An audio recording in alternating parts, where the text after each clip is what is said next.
সবাইকে আর ধন্যবাদ আপনারা এসেছেন। এটা একটা খুবই ছোট আমাদের উদ্যোগ পাণ্ডবেশ্বর পঞ্চায়েত সমিতি এবং ব্লক প্রশাসনের তরফ থেকে।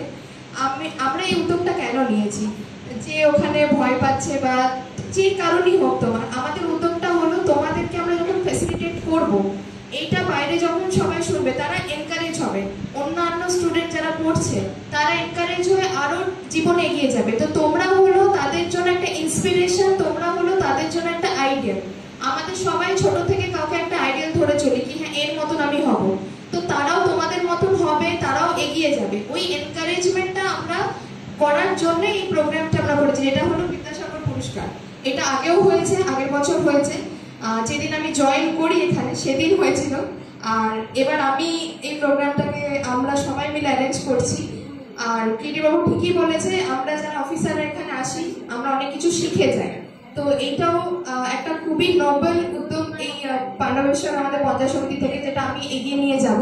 আর তোমাদেরকেও বলবো, পড়াশোনা এমন একটা জিনিস, সেটা নিজের মধ্যে রাখার জন্য না। কিন্তু আমি 97% পেয়েছি, আমি 98% পেয়েছি, ফার্স্ট হয়েছি, খুব ভালো, খুবই ভালো, কিন্তু ওটা নিজের মধ্যে রাখার জন্য না। আমাদের যে ফিউচার জেনারেশন আছে, আমাদের যে ক্লাসমেটস আছে, ফ্রেন্ডস আছে, সবাইকে সাথে এগিয়ে নিয়ে যাওয়ার জন্য, তবেই তো আমাদের দেশের ডেভেলপমেন্ট হবে, তাই না?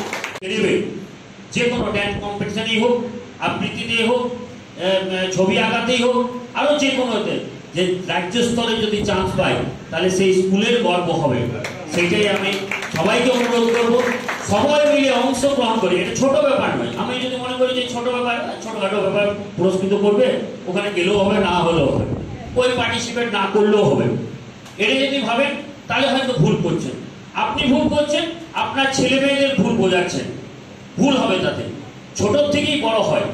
আজকে আমাদের বড় বড় ফুটবলার, বড় বড় ক্রিকেটার, বড় বড় সঙ্গীত শিল্পীরা আজকে ছোট থেকেই বড় হয়েছে। ছোট ছোট কম্পিটিশনে গিয়ে সে আজকে কিন্তু অনেক বড় হয়েছে। তাই সবাইকে আমি অনুরোধ করব যে প্রতিটি স্কুলকে, প্রতিটি ছাত্রছাত্রীকে, মানে ব্লকের তরফ থেকে যে কোনো অনুষ্ঠানে হবে আপনারা অংশগ্রহণ করবেন। আমরা সবাই মিলে আনন্দ উপভোগ করবো এবং ছাত্রছাত্রীদেরকে সহযোগিতা করবো আগে বাড়িয়ে দেওয়ার জন্য। এইটুকু বলে আমি আমার বক্তব্য শেষ করছি। পাণ্ডবেশ্বর ব্লকের বিডিও ম্যাডাম, জয়েন্ট বিডিও সাহেব, আমাদের পঞ্চায়েত সমিতির কর্মাধ্যক্ষরা রয়েছেন, সমস্ত কর্মাধ্যক্ষরা রয়েছেন এবং তার সঙ্গে রয়েছেন এফআই সাহেব, এবং আমরা যাকে পেয়েছি কাছে আজকে আমরা ওনার বক্তব্য শুনলাম। তারপরে বাকিরা যারা রয়েছেন, আমাদের সামনে যারা বসে রয়েছেন, সমস্ত স্টুডেন্ট, আমার পাণ্ডবেশ্বর ব্লকের সমস্ত স্কুল থেকে যারা এসেছেন, তাদের গার্জেনরাও রয়েছেন এবং টিচাররাও রয়েছেন। সকলকে জানাই আজকের দিনের শুভেচ্ছা, অভিনন্দন। এবং প্রধান সাহেবেরাও আছে, উপপ্রধান সাহেবেরাও আছে, মেম্বারও এসেছেন, অনেকটা এনজিও সাহেব, এনজিও অনেকেই রয়েছেন যারা যারা এখানে উপস্থিত রয়েছেন। তো সকলকেই জানাই আজকের দিনের শুভেচ্ছা, অভিনন্দন। দেখুন, যেটা আমার আগে যিনি বলছিলেন যে শুধু পড়াশোনাটাই যে খুব জরুরি, যতটাই জরুরি পড়াশোনা করাটাও ততটাই জরুরি হচ্ছে খেলাধুলা। কারণ আমরা অনেক সময় মনে করি যে খেলাধুলার মাধ্যমে নিজের হেলথকে যেভাবে ভালো রাখা যায়, ফিউচারে এই খেলাধুলাটাও কিন্তু আপনাকে একটা যখন চাকরি করতে যাবেন সে জায়গায়, এই যে আপনার কোনো জায়গায় ন্যাশনাল লেভেলে কোনো কিছু জায়গায় যদি জিতে যান, কোনো প্রাইজ পান, সেটা কিন্তু আপনার একটা চাকরি ক্ষেত্রে কিন্তু একটা সুবিধার জায়গা।